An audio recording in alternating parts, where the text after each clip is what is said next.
पिछला हफ्ता agree commodities के लिए काफ़ी एक्शन भरा रहा है और हमने खास करके एडिबल ऑयल कॉम्प्लेक्स में बहुत ही ज़्यादा बड़े मूवमेंट्स आते हुए देखे हैं। तो एग्री कमोडिटीज़ में आने वाले दिनों में क्या रुख रहेगा उसकी चर्चा करेंगे।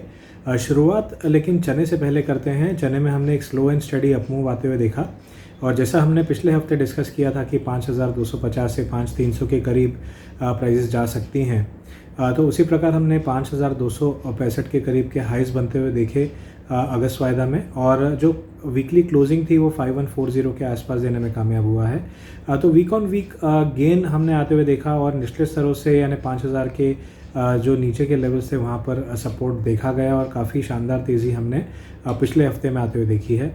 आने वाले हफ्ते में ऐसा लगता है कि एक प्रॉफिट बुकिंग का दौर इनिशियली 2 से 3 सेशन में हमें दिखाई दे सकता है, यानी 5050 से 5020 तक दाम जो है फिसल सकते हैं। लेकिन अगर उससे लंबा नज़रिया लिया जाए यानी 2 से 3 हफ्तों का, तो मुझे लगता है कि इमीडिएट चूँकि बॉटम आउट हो चुका है 4650 के करीब, तो दोबारा तेज़ी का रुख आ सकता है, यानी 5000 तक अगर प्रॉफिट बुकिंग का एक राउंड मिले तो वहाँ पर दोबारा तेज़ी की पोजीशन बनाई जा सकती है।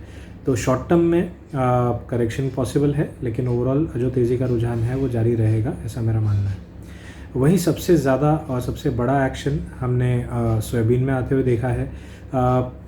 काफ़ी अटकलें लगाई जा रही हैं कि ये स्पेकुलेशन है या सच्ची में डिमांड काफ़ी ज़्यादा है। देखिए, इसमें कोई दो राय नहीं है कि डिमांड आ रही है, अभी भी आ रही है, और जो पोल्ट्री के लिए भी न्यूज़ होता है उसमें भी 10,000 रुपये पर क्विंटल के दाम से भी लिया जा रहा है। और फ्यूचर्स मार्केट में अगर देखा जाए तो 10,080 के आसपास का क्लोजिंग आया है अगस्त वायदा में। हमने पिछले हफ्ते उठापटक देखी थी जहां पर एक दिन लोअर सर्किट भी लगते हुए देखा था। 8,800 से 8,900 के बीच के लोज बने थे और उसके बाद एक बढ़िया रिकवरी आकर ऑलमोस्ट ऑल टाइम हाइस के आसपास 10,000 के ऊपर क्लोजिंग देने में कामयाब हुआ है। तो इम्पॉर्टेंट चीज़ ये रहेगी कि 8,800 के अब जब तक नीचे नहीं जाता तब तक जो भी डिप आएगी वो एक बाइंग अपॉर्चुनिटी की तरह होगी और अपसाइड में 10,600 से 10,700 तक की रैली एक्सटेंड हो सकती है। इमीडिएट केस में, एक्सट्रीम केस में हो सकता है कि हम 11,200 तक का आंकड़ा देख पाएँ। तो फिलहाल ये तेज़ी थमने का कोई कोई व्यू दिख नहीं रहा है एज ऑफ नाउ। तो फिलहाल मुझे लगता है कि ये तेज़ी जारी रहेगी और इमीडिएट सपोर्ट के तौर पे 9,600 से 9,500 का सपोर्ट रहेगा। तो उठापटक ज़्यादा होगी जिसे हम वॉलेटिलिटी कहते हैं, लेकिन ओवरऑल 8,800 के ऊपर जब तक प्राइसेस सस्टेन हो रही हैं तब तक ऑल आउट जो मंदी है वो नहीं आएगी। तो तेज़ी जारी रहने के पूरे असर अभी भी दिख रहे हैं। वहीं सरसों में हमने देखा कि 7,800 के ऊपर के दाम देखने मिले थे। तो जो पिछले हफ्ते के लक्ष्य थे वो फ़िलहाल हासिल हो चुके हैं और 7,700 के आसपास क्लोजिंग देने में कामयाब हुआ है। वंस अगेन नेक्स्ट वीक में पॉसिबल है कि पहले 2 या 3 सेशन हमें मुनाफा वसूली देखने मिले और 7,500 तक के दाम भी देख पाएँ और निचले स्तरों के आसपास यानी 7,350 से 7,400 के बीच अगर मिलता है तो वहाँ से दोबारा एक बाइंग अपॉर्चुनिटी बनेगी, ऐसा मेरा मानना है। तो क्योंकि ओवरऑल काफ़ी बड़ी रैली हमने देखी है रिसेंटली, 6,600 से लगातार दाम बढ़ रहे हैं और 7,800 का एक लक्ष्य पूरा हुआ है, तो ऐसा लगता है कि 300 से 400 रुपये की गिरावट रूल आउट नहीं की जा सकती है अगले हफ्ते में अपने रीसेंट हाइज से। लेकिन 7,350 के करीब अगर मिलता है तो वहाँ पर दोबारा फ्रेश पोजीशंस बाइंग की बनाई जा सकती है। अपसाइड में 7,800 और उसके बाद 8,100 का जो लेवल है वो बाज़ार हासिल कर सकता है। ये 2 से 3 हफ्ते के लिहाज से मैं बात कर रहा हूँ। वहीं रिफाइंड सोया ऑयल और सीपीओ में दोनों में ही हमने काफ़ी बढ़िया रैली देखी है। सीपीओ में हमने ज़्यादा तेज़ी देखी और 1145 के आसपास क्लोजिंग देने में कामयाब हुआ है।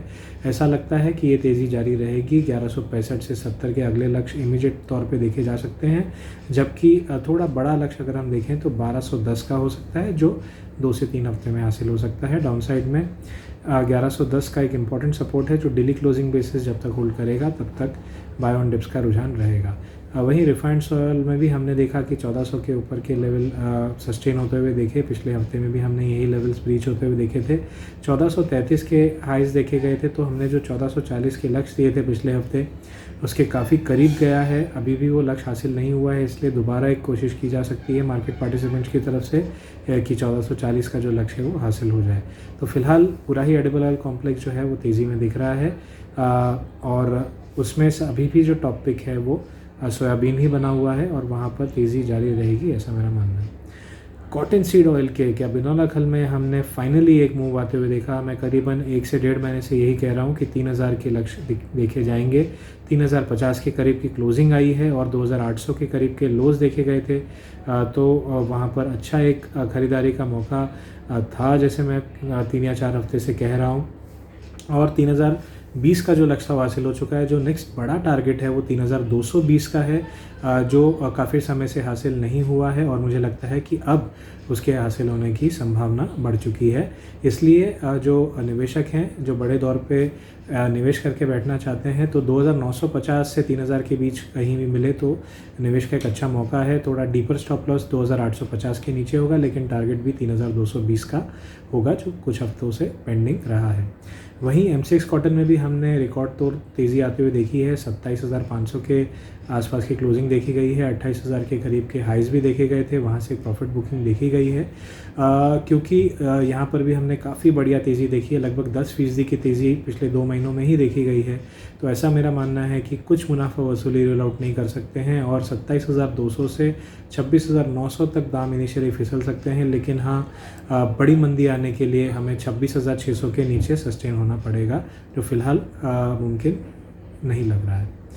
वहीं अगर हम ग्वार कॉम्प्लेक्स की बात करें, तो यहाँ पर भी हमने ग्वार कम में काफ़ी बढ़िया तेज़ी देखी है। 7,000 के ऊपर के लेवल्स देखे, हालांकि क्लोजिंग 6,700 से 800 के बीच आई है।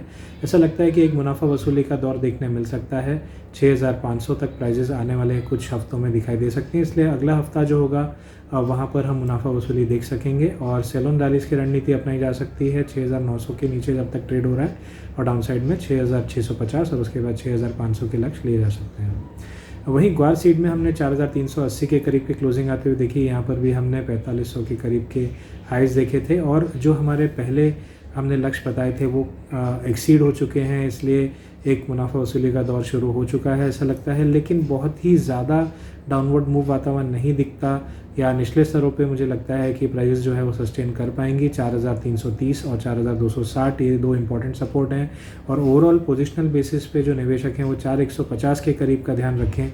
जब तक ये स्तर के ऊपर है तब तक बाय ऑन डिप्स की रणनीति अपनाई जा सकती है। हालांकि अगले हफ्ते हमें 2 या 3 सेशंस में मुनाफा वसूली देखने मिल सकती है। वहीं अगर मैं मसाला कॉम्प्लेक्स की बात करूं, तो हल्दी में मुझे लगता है कि 7,800 के ऊपर दाम अभी भी निकल सकते हैं, तो बाय ऑन डिप्स की रणनीति अपनाई जा सकती है। वहीं जीरे में भी मुझे लगता है कि 13,600 के ऊपर दोबारा दाम निकलेंगे, इसलिए निवेश के तौर पर लिया जा सकता है, और 13,800 से 14,000 के लक्ष्य हमें अगले 2 हफ्तों से 3 हफ्तों के बीच दिखाई दे सकते हैं, ऐसा मेरा एनालिसिस कह रहा है। तो अकॉर्डिंगली पोजीशन बनाई जा सकती है। जीरा में अच्छा सपोर्ट जो है वो 13,100 से 13,000 के बीच है, जबकि हल्दी में करीबन 7,200 का एक इम्पॉर्टेंट सपोर्ट है, जिसके नीचे stop loss daily closing basis लगाकर पोजीशन बनाई जा सकती है। तो ये था एक जायज़ा कि अगले हफ्ते एग्री कमोडिटीज़ में क्या रुझान रह सकता है। धन्यवाद।